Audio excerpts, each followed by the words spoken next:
আউযু বিল্লাহি মিনাশ শাইতানির রাজিম বিসমিল্লাহির রহমানির রহিম নাহমাদুহু সাল্লাল্লাহু রাসূলিল কারীম আম্মা বাদ আসসালামু আলাইকুম ওয়া রাহমাতুল্লাহ। বাংলাদেশ জাতীয়তাবাদী দল দক্ষিণ সুরমা উপজেলা বিএনপি যুব দল ছাত্র দল স্বেচ্ছাসেবক দল অতঃপর শ্রমিক দল ও সহ অঙ্গ সহযোগী সংগঠনের সকল নেতৃবৃন্দ আজকে এখানে উপস্থিত হয়েছেন আমাকে আপনাদের পাশে পাওয়ার জন্য এবং আপনাদের পাশে রাখার জন্য। আমি আমার পক্ষ থেকে আপনাদের সবাইকে কৃতজ্ঞতা জ্ঞাপন করছি এবং আমার পরিবারের পক্ষ থেকেও আপনাদেরকে কৃতজ্ঞতা জ্ঞাপন করছি। সংগ্রামী সাথী ও বন্ধুগণ, আপনারা জানেন 2009 সালের 19 ফেব্রুয়ারি থেকে বাংলাদেশ জাতীয়তাবাদী দলের প্রথম কারা নির্যাতিত নেতা হিসেবে দক্ষিণ সুরমা থেকে আমাকেই গ্রেফতার করা হয়েছিল এই থানায়। আপনারা আরও জানেন আবু শামা ইকবাল এই ওসি আমাদের ইলিয়াস ভাইয়ের নেতৃত্বে সিলেটের যতটুকু আন্দোলন হয়েছিল প্রত্যেকটি আন্দোলনের নেতাকর্মীদের গড় থেকে ডেকে নিয়ে গুম খুন হত্যা বিভিন্নভাবে হয়রানিমূলক মামলা দেওয়া হয়েছিল। তার মধ্যে আমিও একজন ছিলাম। এখানে সবাই নির্যাতিত।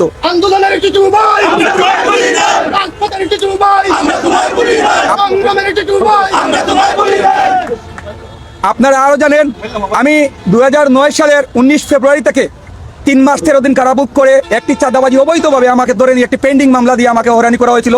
আমার বড় ভাইরা আমার জন্য অনেক কষ্ট করেছেন, সাথের বন্ধু বান্ধবরা অনেক কষ্ট করেন। সেই পর থেকে যে আমি বিভিন্নবার বাংলাদেশে থাকাকালীন অবস্থায় 2019 সাল পর্যন্ত 1,60,000 বার জেলে কারাভোগ করেছি।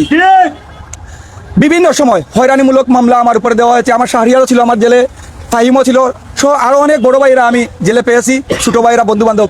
আজকে এখানে অনেক ভাইরা আমাকে দেখতে এসেছেন, তার জন্য আমি কৃতজ্ঞতা জ্ঞাপন করছি। আর বলে বাসা বুঝাতে পারবো না আমি কতটুকু আনন্দিত। আমি জীবনে ভাবতে পারি নাই আমি যে আবার আপনাদের সামনে ফিরে আসতে পারবো। আমার এমন করুণ অবস্থা হয়েছিল, বারবার কারা নির্যাতনের পর আমার পরিবারটিকেও আমি একবার ধ্বংসের দ্বার প্রান্তে দাঁড় করিয়ে দিয়েছিলাম। আমার পরিবারও পুলিশি হয়রানি থেকে রেহাই পায়নি। আপনারা সবাই জানেন, যারা আমাকে জেলে দেখতে গিয়েছেন বারবার, তাদের কাছে আমি চিরকৃতজ্ঞ। 2019 সালের আগে আমি আপনাদের পাশে যেভাবে আন্দোলন সংগ্রামে ছিলাম, ইনশাল্লাহ বর্তমানে আমার সরকার আমার দল ক্ষমতায় এসেছে, আমি বর্তমান থেকে যেভাবে সমগ্র এলাকার উন্নয়নমূলক কাজ এবং আমার দলের নেতাকর্মীদের যেভাবে সহযোগিতা করলে সুন্দর কাজ করতে পারবে, দলের সংগঠনকে শক্তিশালী করতে পারবে, সেই আলোকে আমি আপনাদের পাশে থেকে কাজ করব। আমি আর বক্তব্য দীর্ঘায়িত করছি না। আমার বাড়িতে আজকে আমার ফ্যামিলি আমাকে ফিরে পাওয়ার জন্য একটি খতম পড়ানো হয়েছে। সেখানে মনে করেন মৌলানা সাহেবরা আমার অপেক্ষা করছেন। আপনারা সবাই আমার সাথে আসেন, সেই দোয়া মাহফিলে আপনারাও অংশগ্রহণ করবেন। আমি আর আমার বক্তব্য দীর্ঘায়িত না করে আমি আমার সংক্ষিপ্ত বক্তব্য শেষ করলাম। বাংলাদেশ জিন্দাবাদ, বাংলাদেশ জাতীয়তাবাদী দল জিন্দাবাদ, শহীদ জিয়া মোরক, দেশ নেত্রী বেগম খালেদা জিয়া জিন্দাবাদ, তারুণ্যের অহংকার বর্তমান প্রধানমন্ত্রী জিন্দাবাদ জিন্দাবাদ। উপজেলা শাখার সাবেক যুগ্ম আহ্বায়ক, সিলেট জেলা যুব দলের অন্যতম নেতা, স্বৈরাচার বিরোধী আন্দোলন সংগ্রামের অকুতভয় সৈনিক, স্নেহের ছোট ভাই শামসুল ইসলাম টিটু দীর্ঘদিন প্রবাস জীবন অতিক্রান্ত করে আজকে আমাদের মাঝে উপস্থিত হয়েছে। এই জন্য আমি বিএনপি পরিবারের পক্ষ থেকে তাকে স্বাগত জানাচ্ছি, আন্তরিক অভিনন্দন এবং মুবারকবাদ জানাচ্ছি। প্রিয় ভাইরা, আপনারা জানেন এই শামসুল ইসলাম টিটু দলের দুঃসময়ে আন্দোলন সংগ্রামে অগ্রণী ভূমিকা পালন করেছিল। তার বিরুদ্ধে অসংখ্য মামলা হয়েছিল, কারা নির্যাতন ভোগ করেছিল।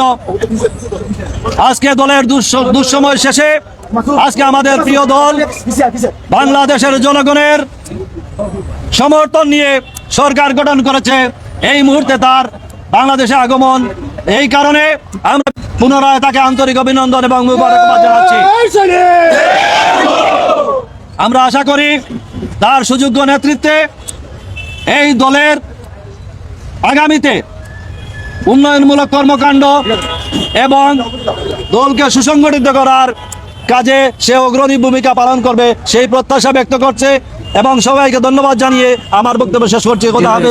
বাংলাদেশ জিন্দাবাদ। বিসমিল্লাহির রহমানির রহিম।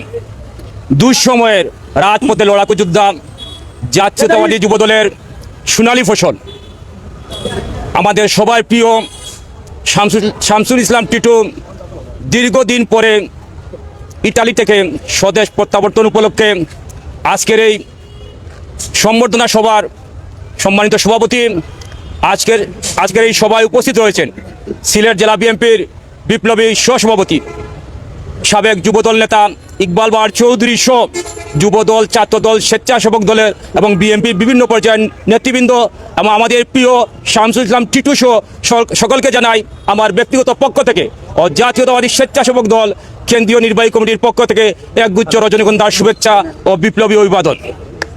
সম্মানিত সহযোদ্ধাবৃন্দ, যেহেতু বৈরী আবহাওয়া, আমি আর বক্তব্য দীর্ঘায়িত করব না। আমরা দীর্ঘদিন পরে আমাদের প্রিয়জন শামসুল ইসলাম টিটুকে আমাদের মাঝে পেয়ে আমরা খুবই আনন্দিত। আমরা আশা রাখব শামসুল ইসলাম টিটু অতীতের ন্যায় জাতীয়তাবাদী দলের জান্ডাকে এই দক্ষিণ সুরমায় আবারও বেগবান করবেন, এই আশাবাদ ব্যক্ত করে তার সুস্বাস্থ্য দীর্ঘায়ু কামনা করে আমার বক্তব্য শেষ করছি। খুদা হাফেজ, বাংলাদেশ জিন্দাবাদ।